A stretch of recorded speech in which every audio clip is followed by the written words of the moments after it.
피해자는 별다른 저항도 없이 순순히 자기 목을 내줬다? 그건 또 너무 이상하잖아요.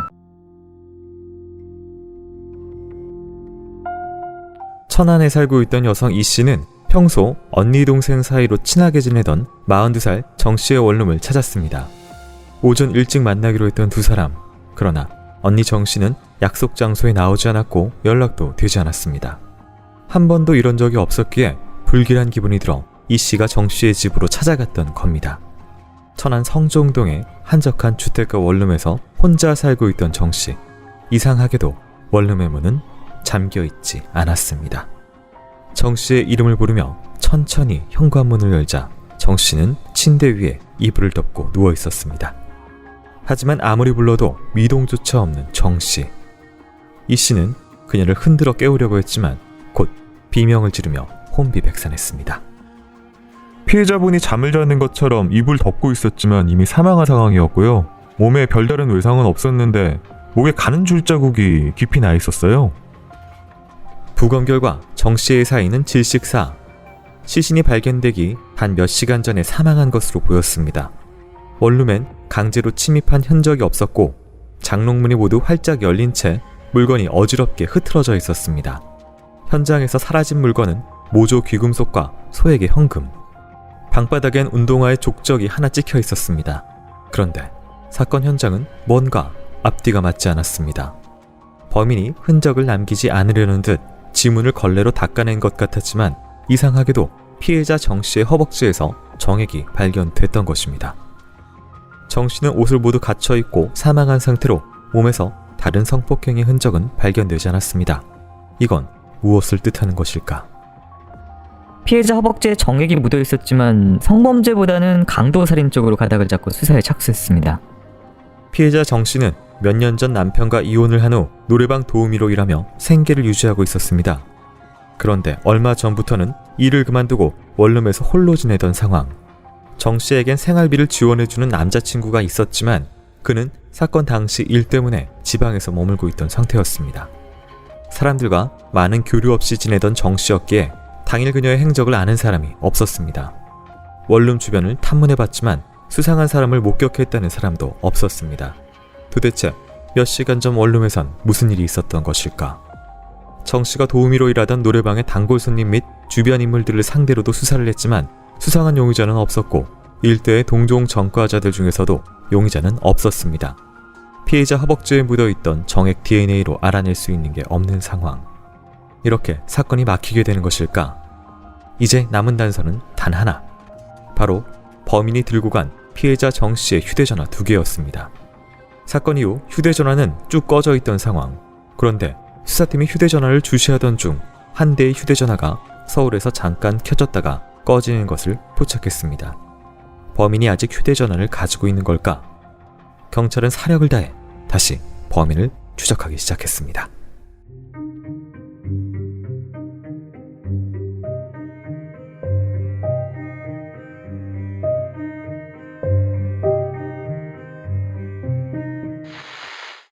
오늘 준비한 사건은 2006년 11월 16일 천안 성정동에서 발생한 살인사건입니다. 사건 당시 원룸에 있던 주택가는 인적이 드물고 한적한 곳이었다고 하고요. 시신은 정오쯤 발견이 됐습니다. 이제 시신은 옷을 입고 있었는데 침대에 누워서 이불을 덮고 있고 그다음에 사인은 질식사, 목에 뭔가 가는 줄자국이 있었고 성폭행의 흔적은 없었으나 또 허벅지에서 정액이 발견이 됐어요. 이거 어떻게 볼 수가 있을까요? 중요한 건 가는 줄자국인지 넓은 줄자국인지가 중요하고요. 두 줄인지 한 줄인지가 중요하고 뭐 여러 가지 그런 어떤 판독하는 기준이 있습니다. 어떤 가는 줄 하나 있다고 하면은 실제로 이게 주 사망 요인인지 이런 것도 다 구분을 해야 되거든요. 근데 어쨌든 그런데 왜 저항은이 없느냐? 아니면 저항할 수 없는 상황이냐? 이런 것들을 다 연결이 되는 거고. 그런데 왜 딱히 필요 없는 짓을 했느냐? 이불은 왜 덮어놨으면 죽였으면 죽였지. 그리고 옷을 입은 상태라고 하면 정액은 왜 있어? 그러면 성범죄인데 옷을 입혔나? 죽인 후에? 이제 생각을 해봐야죠. 아니면은 변태적인 성범죄자가 삽입강간이 아니라 거기서 흔히 말하는 자유행위를 한 건가? 네, 지금 이게 말씀해 주신 대로 밸런스, 균형이 안 맞기 때문에 좀 하나씩 좀 짚어야 될 것 같습니다. 이게 사실 절도로 들어와서 강도 뭐 예를 들어서 그쪽으로 하려고 했는지, 성적인 그런 걸 하려고, 가학적인 걸 하려고 했는지, 아니면은 어떤 그 원한 관련된 걸 들어와서 다른 스테이징, 강도 등으로 스테이징을 한 건지는 좀 구별해서 가야 될 것 같거든요. 근데 경찰은 강도 살인 목적으로 초반에 봤어요. 이거 어떻게 봐야 될까요? 근데 강도 살인이라고 하면은 뭔가를 훔쳐야 되잖아요. 네. 근데 그럴 수 있죠. 왜냐하면 훔치러 들어왔다가 없었어. 그러니까 현금 조금 가져가는 정도. 근데 그러면 피해자는 별다른 저항도 없이 순순히 자기 목을 내줬다? 그건 또 너무 이상하잖아요. 그러니까 요 저항이라고 하시면 예를 들면 목을 조르면은 네, 그 손에 풀기 막 위해서 이렇게 그러잖아요. 자기 악하고 목에 뭐. 손톱 자국이 있다든지. 그렇죠. 네. 그리고 뭐 이런 걸 저항을 하고 손톱이 빠진 이런 거 그런 것도 없이. 네. 근데 왜 강도 살인으로 봤을까? 그 다음에 문제죠. 아니 왜 쓸데없이 휴대전화를 가져가? 네. 휴대전화가 그렇게 비싼가? 2006년이면은 이제 스마트폰이 없던 시절이죠. 그렇죠. 기껏해야 뭐 폰도 뭐 딱히 그거를 비싸지도 않고 네. 그걸 가지고 갔다가 또 왜 켜? 켜려면 이유가 있을 거란 말이야. 네. 근데 그러다 꺼? 그럼 이 범인은 뭔가 계속 감당하지 못하는 이상한 짓을 했다. 돌발적인 어떤 행동들로 봐야 될까요? 뭐. 근데 네. 켠다고 하는 것은 뭔가 이거를 써야 된다는 거잖아요. 네. 근데 자기가 훔친 거를 썼으면은 계속 쓰든가 네. 전화를 하든가. 네. 근데 또 그냥 금방 꺼졌어요. 그럼 그게 아니라 이건 뭔가 이유가 있을 수 있겠다. 이게 말씀하셨듯이 면식적으로도 지금 이제 추정을 할 수 있지만, 이제 침입 시간대가 정오 때 발견되고 몇 시간 전이면 이제 오전 아침 직후 시간이라서, 이때 같은 경우에는 사실 이제 주부들 대상으로 해서 강도, 강간, 살인 이런 쪽 범죄들이 좀 그렇죠. 많은 시간대이기도 특히 하잖아요. 2000년도 중반에는 그런 게 네. 많았죠. 네. 왜냐하면 그 어떤 방심한 상태의 밖에가 밝으니까요. 아침, 네. 특히 뭐 점심 전에 이때는 충분히 문을 열어놓고 살았을 수 있으니까. 네. 근데 그러기에는 행위가 없어요. 행위라고 하면 성범죄도 없고. 네. 예. 삽입 강간 같은. 예를 들면 그런 것도 네. 없고 아니면 폭력도 없고. 네. 그런 상태라고 하면은 그럼 이게 뭐지? 이런 느낌이 드는 거죠. 돈이라고 해봤자 이 여기 하면 뭐죠? 소위 큐빅 같은 거잖아요. 네. 그게 무슨 의미가 있을까? 그냥 그게 아니라 그러면 단 거 다 생각하지 말고 그냥 이 근처로 그냥 열린 문을 문 열린데 그냥 들어와서 싹 다 훔쳐가는 어떤 범인이었다. 근데 하필 이 피해자는 거기 있었고 출근한 줄 알았는데 네. 그러고 보니까 집에 있었네? 그래서 그냥 뭐 죽였다. 네. 근데 그러기는 좀 무리가 있지만 그렇게 설명하는 것도 아직은 뭐 열려 있는 가능성이니까요. 열어놓고 봐야 되는 것 같다. 이런 네. 느낌이 드는 거죠. 네.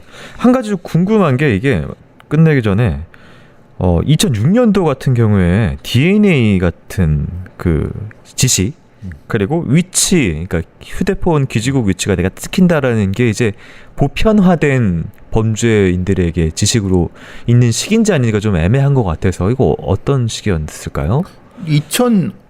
2005년도에 이제 서울청의 감식반 3개조가 움직이는 24시간 체계가 됐어요. 그러니까 휴대폰을 이용해서 휴대폰을 사용하면은 위치가 대충 잡힌다는 것까지는 알아요. 왜냐면 기지국이 있으니까. 네. 기지국이 있다는 건 다 아는 거니까.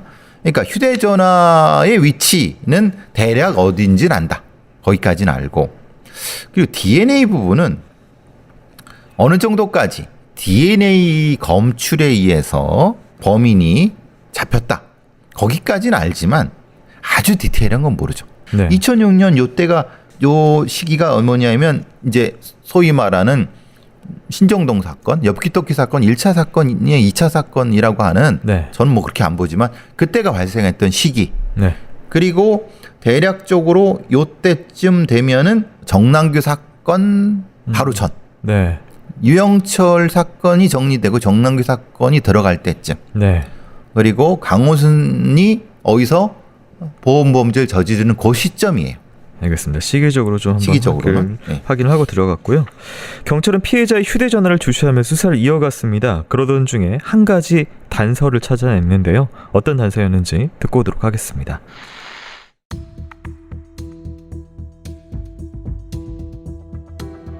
피해자의 휴대전화 사용 기록을 조회한 결과 휴대전화가 잠깐 켜졌던 사이 누군가 전화를 걸었던 기록이 포착됐습니다.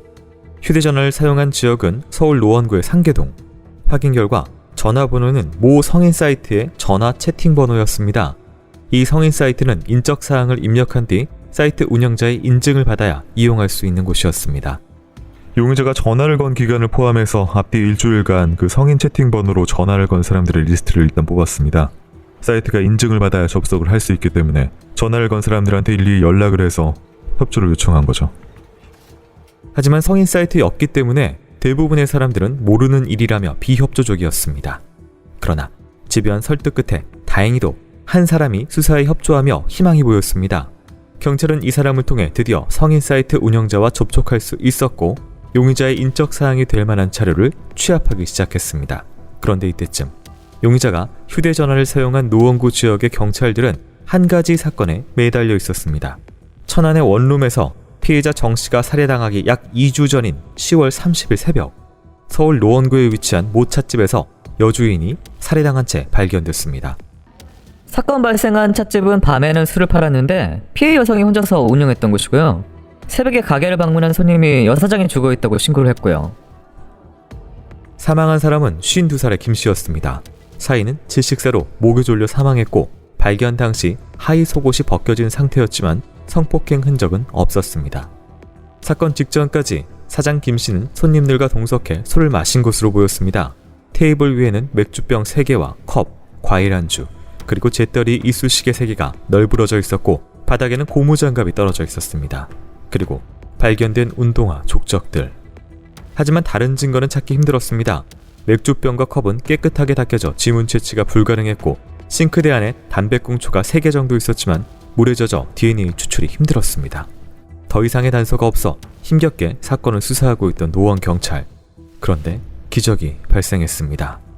한 수사요원이 재떨이에 떨어져 있던 포도 껍질과 포도씨를 수거해 DNA를 추출한 결과 포도씨에서 신원을 알 수 없는 남성 2명의 DNA가 발견됐던 것입니다. 이제 용의자를 찾아 DNA를 대조해보면 끝나는 상황. 하지만 애석하게도 사건 발생 2주가 지나도록 DNA를 대조해볼 용의자 자체를 찾을 수 없었습니다.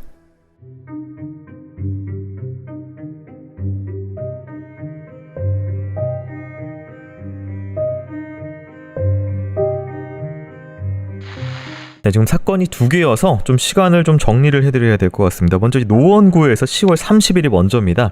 찻집 여사장이 살해당하는 사건이 발생했고요. 용의자들의 DNA는 채취됐으나 이제 비교군이 없어서 수사가 답보 중인 상태였고, 또 그러던 중에 약 2주 뒤인 11월 16일 천안 원룸에서 정씨가 살해당한 사건이 발생을 한 것입니다. 당시 천안과 노원에서 각각 지역 경찰들이 같은 시기에 사건을 이제 수사 중이었는데, 이 천안 원룸 사건 용의자 휴대전화가 이 노원구 상계동에서 갑자기 사용됐었다라는 부분 때문에 뭔가 연결점이 하나 좀 발생을 한 부분이 있습니다. 일단 먼저 천안 사건 이제 용의자 행동이라면은 이게 그 핸드폰 이제 그 지역에서 켜진 거고, 이게 만일 연결된 범죄라고 한다면은 이거를 성인 사이트를 쓰는데 그걸 쓴다?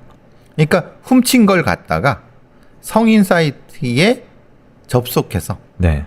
그렇게 했을. 그러니까 그 비용을 그쪽으로 휴대폰 주인에게 넘기기 그렇게 할 위해서. 수도 있는. 그러면 충분히 설명된다. 그러니까 이거는 지금 우리가 생각하는 것처럼 휴대폰 자체가 가치는 없다. 네. 그런데 휴대폰을 이용해서 어떤 전화를 걸면은 그건 가치는 있다. 네. 왜냐?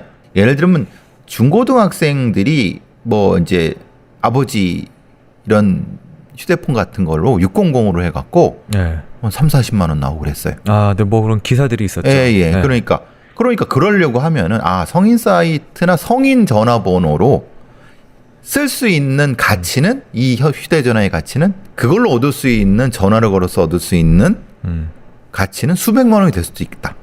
그러면 이건 훔쳐야죠. 현장에서. 네. 그런데 하필 비슷하게 살해당한 두 여성의 연결점이 그 휴대전화 피해자, 천안 피해자의 휴대전화의 발신지가 상계동이에요. 네. 그러면은 그걸 가져와서 노원구 상교동에서 썼네? 이 범인은 연결이 되죠. 네, 노원구 찻집 사건은 그럼 좀 다시 들어가서 좀 봐야 될 것 같은데 이 사건 여주인 분이 살해당하신 것인데 범죄 현장을 보면은 일단 질식사라는 부분 똑같죠. 철안이랑. 네, 옷을 또 입고 있었지 하의 속옷은 벗겨져 있지만 옷은 입고 있는 상황. 그렇죠. 이건 천원과 똑같죠. 네, 성폭행 흔적이 없었다. 천원과 똑같죠. 큰 외상 없었다. 네. 그다음에 이제 이 위에 좀 특별한 점은 이제 뭔가 먹고 있던 주인하고 먹고 있었던 흔적들이 좀 발견이 됐었다.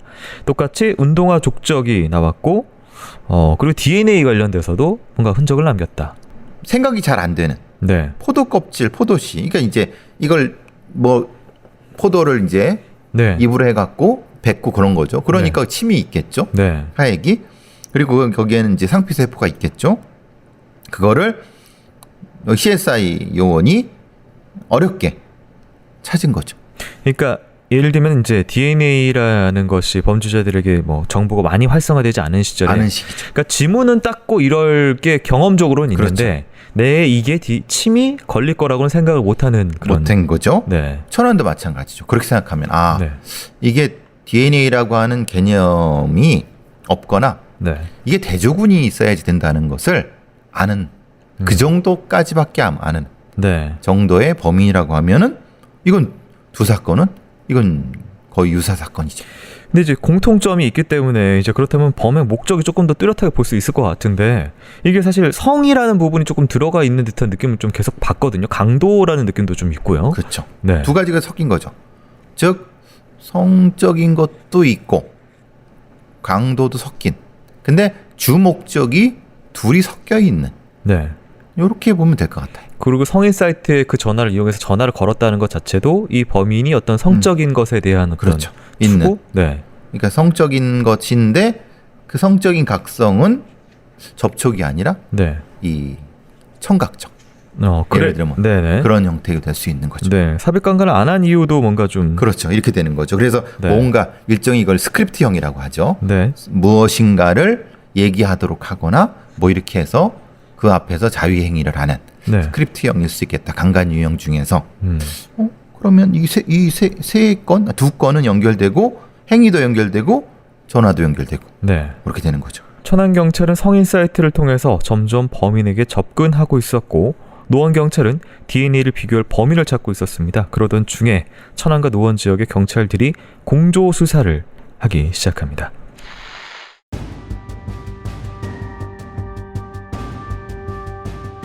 천안 경찰은 성인 사이트 운영자로부터 받은 신원 자료를 취합해 범인의 신원을 특정했습니다. 그는 당시 33살의 남성 김씨로 주로 노원구 상계동 일대에서 생활하는 사람이었습니다. 용의자의 행동 반경을 파악한 경찰, 곧바로 상계동 주택가로 이동해 잠복에 들어갔습니다. 결국 사건 8일 만에 용의자 김씨를 검거했습니다. 자꾸 보니까 이미 강도살인 등 전과 오범이더라고요. 처음에는 뭐 전혀 모르는 일이다 그러면서 딱 잡아댔습니다. 범행을 완강히 부인하는 김씨. 그러나 그의 휴대전화 위치 기록과 동선을 파악했을 때 사건 당일 천안 원룸근처에 있었던 게 확인됐습니다. 이를 근거로 추궁하자 결국 꼬리를 내린 김씨. 그는 돈 때문에 사람을 살해했다고 자백했습니다. 많이 갔다 오니까 사람 취급도 안 하고 먹고 살려고 사치고 보고 다 끌어가지고 바다 이야기를 차렸어요. 근데 뭐 성인 PC방이라고 계속 단속을 하니까 영업도 잘 안 되고 6천만 원 빚주고 닫았습니다. 이후 살 길이 막막해져 강도를 하려다가 사람까지 죽이게 됐다는 것입니다. 그런데 수사 결과 김씨에겐 공범이 있었습니다. 33살의 민씨로 그는 경기도 안성의 어느 주택에 숨어 있었습니다.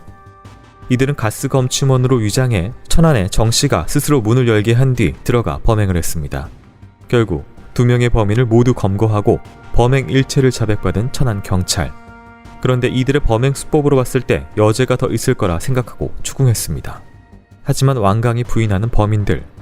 그러던 중 천안서는 노원경찰서에 연락을 받게 됐습니다. 포도씨에서 DNA는 나왔는데 용의자가 없으니까 답보 상태에 있다가 천안 사건을 알게 된 거예요. 범행 수법이나 은폐 수법 등으로 봤을 때 같은 범인으로 판단된 거죠. 당시 노원 사건엔 서울경찰청 과수계 행동분석팀이 투입돼 수사를 하던 중이었습니다. 범인 프로필을 만들어 분석을 하던 프로파일러들. 그런데 이틀 전 범인이 잡힌 천안 원룸 사건을 발견하고 같은 범인일 거라 추정한 것입니다. 근거는 이랬습니다. 범인들이 피해자가 거부감이 느끼지 않게 자연스럽게 접근한 것, 목을 졸라 살해한 범행 방법과 증거 은폐 수법, 그리고 40대 이상 중산층 이하의 여성을 범행 대상으로 삼은 점, 또 프로파일러들은 노원구 사건의 범인 중 성적 욕구가 강한 사람이 있을 거라 추정했습니다. 결국 노원과 천안경찰은 범인들이 노원구 사건 당시 근처에 있었던 흔적을 찾아냈고 DNA를 채취해 포도씨에서 발견한 DNA와 대조했습니다.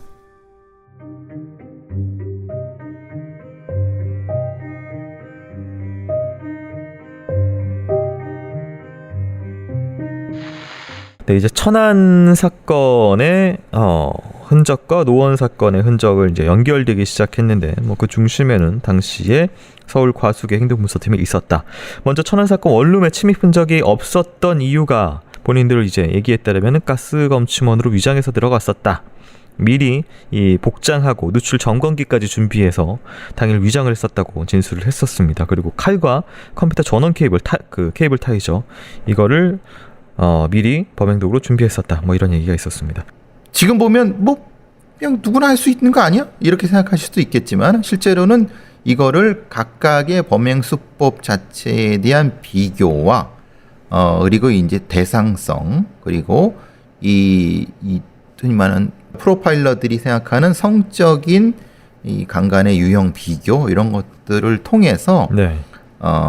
분명히 이거는 여지가 있을 것이다 라고 생각을 했고, 네. 그 근처에서 찾기 시작을 했었죠. 사실 DNA는 부차적인 거였었고, 네. 행동 분석이 먼저였습니다. 네, DNA는 이제 결과 증거로 네, 확인하기 확인된 위해서 거였던 거고. 네, 나중에 네. 하는 것이고, 이게 말 그대로 알고 나서 지금 이제 추후에 보면은 말씀처럼 좀 쉽게 볼 수도 있지만 그렇지. 날마다 벌어지는 그 수많은 범죄 중에서 지역이 다른데 그걸 매칭시켜서 같은 범인 연결시키고, 이건 사실은 프로파일링이 아니면은 좀 어려운. 처음에는 이게 네.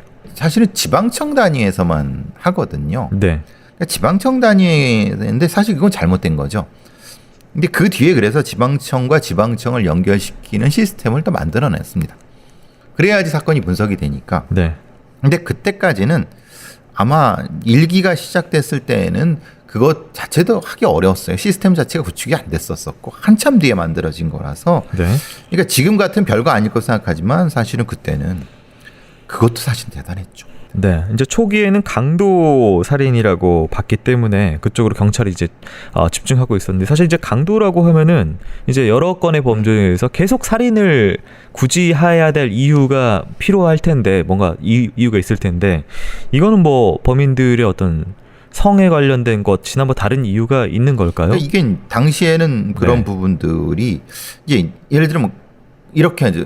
기존에는 뭐 지금도 별 차이가 없지만은 나눕니다. 강도가 주구나. 네. 메인 범죄가 강도구나. 라고 생각을 하면 강도에 포커스를 맞춰갖고 강도 전력자를 중심으로 찾고, 그렇게 되다 보면은 이 강도와 관련된 증거들을 찾을 수밖에 없습니다. 네. 근데 이제 이 범죄자들은 실제로는 강도가 메인이었는지 모르겠어요. 왜냐하면 강도에로 들어갔지만 실제로는 강도에 대한 어떤 건 있지만 자신들의 범행의 어떤 애모라든가 시그니처는 사실은 강도가 아닌 다른 쪽에, 네. 그러니까 성범죄 쪽에 이쪽으로 경도돼 있는 걸 본인들은 모를 수 있는 거예요. 네. 이게 사실은 이 사건의 사실 매우 특이점 중에 하나거든요. 이전의 형사들도 이 정도는 알죠. 왜냐하면 이 강도살인범들만 찾으면 계속 동종전략을 찾는 거 아닙니까? 네. 근데 이제 형태가, 결과적 형태가 달라질 수 있다. 이것 때문에 프로파일링이 사실 필요했던 거였죠. 이 김씨, 민씨 두 명을 일단 찾아냈는데요. DNA도 있기 때문에 좀 대조를 했습니다. 결과 어땠는지 두 사람이 숨겨온 비밀, 이게 끝이 아니었습니다.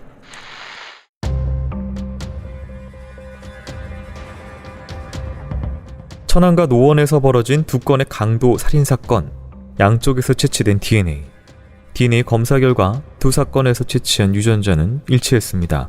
경찰은 이들에게 구체적인 범죄 사실에 대한 것을 추궁하기 시작했습니다. 두 사람은 모두 전과자였습니다. 범인 김씨는 1993년 9월 광주 고등법원에서 강도살인죄 등으로 징역 4년 및 징역 10년을 선고받아 장흥교도소에서 복역했습니다. 그러던 중 2005년 5월 13일 가석방이 되었고 8월 15일에는 특별 사면으로 잔형 집행이 면제됐습니다. 공범 민 씨는 2004년 3월 사기죄로 징역 10월을 선고받아 2004년 5월 수원구치소에서 형 집행이 종료된 사람이었습니다. 2005년 7월 사채의 사무실을 통해 만난 두 사람. 그런데 김 씨는 곧 운영하던 성인 PC방이 망해 6천만 원의 빚을 지게 되었고 민 씨도 당시 운영하던 사채 사무실이 망해 4천만 원의 채무가 생겼습니다.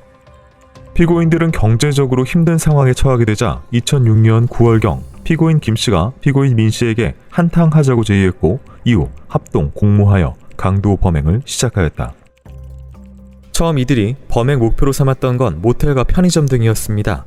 2006년 10월 10일 모텔에 들어가 손님으로 가장한 두 사람. 53살의 여성 종업원에게 술을 가져다 달라고 말한 뒤 종업원이 들어오자 김 씨가 뒤에서 팔로 목을 졸랐습니다. 민 씨는 종업원의 다리를 잡았고 방 안으로 종업원을 끌고 간 두 사람. 미리 준비한 청테이프로 손과 발을 결박한 뒤 금팔찌 1개와 휴대전화, 현금 20만 원과 저금 통장을 강취했습니다. 이후 10월 16일에는 편의점에 침입해 칼을 들고 아르바이트생을 위협, 현금 38만 원을 강취했고 22일 역시 편의점에 들어가 강도를 계획했지만 편의점 사장에게 발각돼 미수에 그쳤습니다. 그리고 8일 뒤인 10월 30일 새벽 노원구의 찻집에 들어가 사장을 살해한 범인들. 그러나 이 살인사건만큼은 계획된 것이 아니라고 했습니다. 진짜 술 마시려고 들어간 거예요. 손님도 없고 여주인이 혼자 있더라고요. 그래서 합석을 해서 같이 마셨는데 이 여자가 돈 얘기를 하더라고요. 나는 이제 평생 먹고 살 돈 준비해둬서 돈 걱정은 없다 그러더라고요. 그러니까 그 순간에 막 이 여자가 가게를 운영하니까 현금 많을 것 같아서 이렇게 우발적으로 범행을 했습니다. 정말 범행은 우발적이었던 것일까? 술을 마시며 피해자를 안심시킨 김 씨는 안매를 해주겠다며 피해자의 어깨와 목을 주무르기 시작했습니다.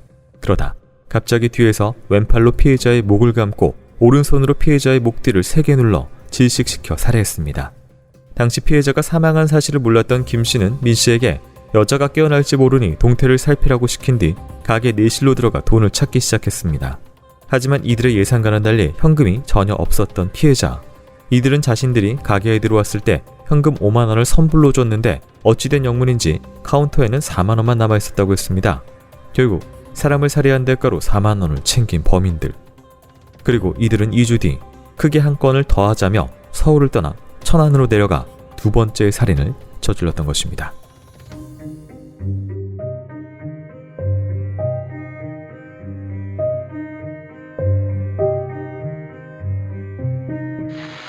네, 이제 본인들 진술하고 판결문 내용상으로 구성된 것이기 때문에 진실과의 차이는 충분히 있을 수 있다는 걸 다시 한번 말씀을 드리고요. 이제 빈 문제라고 얘기를 하고요. 전과가 있었고 빈 문제가 생겨서 이제 모텔하고 편의점 등에서 먼저 사람을 협박을 해서 돈을 강취하기 시작했다라고 하는데 거짓말이죠, 거짓말. 왜냐? PC방이 망해서 6천만 원의 빚을 졌어요. 그럼 6천만 원의 빚을 졌다고 해서 범행을 또 한다? 그게 이제 설명되기로는 설명이 되죠. 네. 그렇죠? 아니 돈에 빚을 졌으니까 채무가 있어갖고 그러니까 채무가 서로 있으니까 한탕하자라고 하면은. 네. 근데 그러기에는 보시면 얘들이 하는 범행이 액수가 너무 작아요. 그러니까 누구 거액을 가진 사람을 찾아가는 게 아니라. 그러니까 모텔과 편의점을 털었는데 얼마를 버릴 수 있겠습니까? 기껏해야 20-30만 원이에요. 그럼 이걸 몇 건을 할 수 있겠습니까? 모텔이 있어봤자 기껏해야 많아봤자 몇십만 원이에요. 그럼 이거를 계속 수십 번을 한다는 생각을 했다는 건가요? 이 사람들은 전과자가 맞아요. 네. 그런데 수천만 원의 빚을 졌어. 그러면 한탕을 크게 해야 되잖아요. 네. 그럼 크게 할 생각을 해야죠. 그리고 크게 할 수도 있어요. 왜냐하면 얘네들은 교도소에서 그런 범죄자들을 많이 만났어요. 네. 어떻게 하면은 학습을 했죠. 네. 어떻게 하면 큰 돈을 이렇게 그럼 은행을 털어야 되거나 아니면 사채에 있는 애들 털어야 되거나 이래야 되잖아요. 네. 말 그대로. 근데 얘네들이 한 짓은 그게 아니에요. 뭘 했냐면은 혼자 사는 여자 종업원 있는 사람에 가서 거기서 뭔가를 턴다는 거예요. 계속. 네. 여자 아르바이트에 트는 거예요. 본인들이 얘기하는 범죄의 목적과 행동이 달라요. 그런데 여기서 결여된 게 네. 정액은 왜 흘렸고 노원 사건에선 네. 왜 속옷을 벗겼냐? 삽입하지도 않을 거면서. 네. 그죠? 그러면 얘네들한테는 성범죄 의도가 있거나 성범죄를 한 거예요. 네. 근데 거기에 대한 수사는 없어요. 그러니까 이게 이제 범행의 동기를 찾는 것 과정에서 뭔가를 하다가 입을 닫아버리니까 그냥 DNA 채취, 일치하니까 그냥 끝난 거예요. 수사가. 네. 니네들 이렇게 했지? 예, 맞아요. 강도살인? 오케이. 경제적 힘들어갖고. 이건 그냥 강도살인 중에서 제 최하급이에요. 강도살인하고 강간살인은 다르죠. 왜냐면 네. 둘 다 사형까지도 행할 수 있지만은 네. 강도살인의 경우 경제적 공공 때문에 살인을 하게 되면은 참작이 되나요? 강도에로 들어갔다가 살인하는 것 네. 때문에 이거는 사형까지 나오지는 게 아니라 그냥 당시의 관행으로 봐서는 그냥 유기형 뭐 15년 뭐 기정도고 네. 강간살인은 다르죠. 강간살인은 뭐냐면 강간을 하면서 죽인 거예요. 그러니까 네. 목적 자체가 굉장히 극악하죠. 강도살인은 내가 돈이 없으니까 강도로 들어갔다가 어쩔 수 없이 죽였어. felony 머더가 되는 거예요. 네. 우발성도 좀 느껴지고요. 네. 본인이 뭐라 그래요? 나는 진짜 여기는 죽일 생각 없었어요. 그런데 이 여자 주인이 돈 자랑을 하네? 그래서 이렇게 어떻게 죽였어? 근데 김 씨라는 놈은 죽일 의도가 없었어. 그래서 뭔가를 해보다 보니까 죽었네? 우발적이잖아요. 네. 이걸 다 받아들인 거예요. 판결문 내용에 들어있는 네. 거니까요. 실제로 네. 전 그렇게 생각하지 않는 게 얘들이 이게 뭔가 둘 다 가학적인 어떤 행위라든가 아니면 이런 부분을 사실 했는데 이 얘기를 전혀 안 하니까 이 사건은 그냥 돈을 노리고 들어간 강도에서 어쩌다 죽여갖고 한 거예요. 그렇기 때문에 결과적으로는 수사는 해서 범인을 잡았는데 정의가 실현됐다고는 못해요. 이게 그래서 좀 묘할 거예요. 2006년도에는 그랬어요. 또 굉장히 안타까운 부분이 이제 형량 관련된 얘기도 있는데 네. 왜냐면 전과자였고요. 살인 전과도 있었고 이제 그 사건에 이제 정확한 자료는 알려지지 바 없어서 이게 시기적으로는 잘 모르나 어쨌든 2건 네. 4년, 10년 이렇게 받은 것으로 좀 나오는데 또 강도 살인으로 있었어요. 근데 가석방인데다가 8.15 특사로 잔형까지 면제를 해줬다? 그러니까 1993년도에 강도살인을 했는데 2005년도에 가석방 됐어요. 네. 12년 살았죠? 네. 12년 살았는데 가석방에 면제가 됐어요. 이게 소위 말하는 기준이 없는 거예요. 지금도 그렇지만 그때 2005년 그때는 네. 그냥 연쇄 강간범이든 강간범이든 그런 거 없어요. 그냥 다 가석방이에요. 지금은 강간살인범들은 안 돼요. 가석방이. 그렇게 이제 규정이 바뀌었어요. 네. 특히 아동을 대상으로는 안 돼요. 근데 당시에는 그거 상관없어요. 왜냐? 2013년도에서야 강간죄가 신고죄가 아니게 되는 상태로 되고 강간죄 그때까지만 해도 물론 2013년까지도 그랬지만은 이게 정죄에 대한 죄예요. 폭력죄가 아니에요. 네. 그렇기 때문에 강간이라는 게 별로 아니었어요. 이게 따로 분리가 된 거라는 거예요. 그러니까 얼마나 이 사람을 이렇게 죽이고 강간하고 이런 것을 당시의 사법 체계가 얼마나 우습게 봤는지가 나타나는 거예요. 네, 이제 2007년에 열린 1심 재판에서는요. 강도살인 특수강도 미수 혐의로 김 씨는 무기징역, 민 씨는 징역 15년을 선고받습니다. 그리고 이후 재판에서 김 씨는 그대로 무기징역, 민 씨는 징역 20년을 선고받은 것으로 알려져 있습니다. 이제 노원구 사건에서는 살인을 김 씨가 했고, 천안 사건에서는 김 씨가 이제 컴퓨터 케이블로 피해자의 목을 졸랐다. 민 씨는 이제 오른손으로 피해자의 목을 세게 눌러 살해했다라는 이제 최종 진술 판단이 있었고요. 결국 김 씨가 2건의 살인이 인정됐기 때문에 무기, 민 씨는 1건만 인정돼서 20년 이렇게 좀 보이긴 합니다. 둘 다 이제 교도소에 이제 수감 중인 상황이긴 한데 민 씨 같은 경우에는 20년이니까 이제 만기를 채우면은 5년 뒤에 나오고요. 혹은 가석방을 받아서는 나왔을 수도 있는 상황이 이게 되겠네요. 너무 웃기지 않아요? 네. 사람을 잔인하게 2명이나 이렇게 죽였어요. 그런데도 무기징역밖에 안 돼요. 네. 그리고 그놈은 또 이전에 강도살인을 했어요. 네. 그리고 전과가 있죠. 예, 김 씨란 놈은 네. 그 12년밖에 안 받았어요. 네. 저는 이 사건을 보고 야, 참 뭐 더 죽이라고 풀어주는 건지 그러니까요. 이해가 이게 안 되네요. 김 씨라는 놈은 진짜 아마 살인을 별거 아니라고 생각했을 거예요. 그냥 안마하는 데에서 뒤에서 목을 눌러갖고 죽였다고 해요.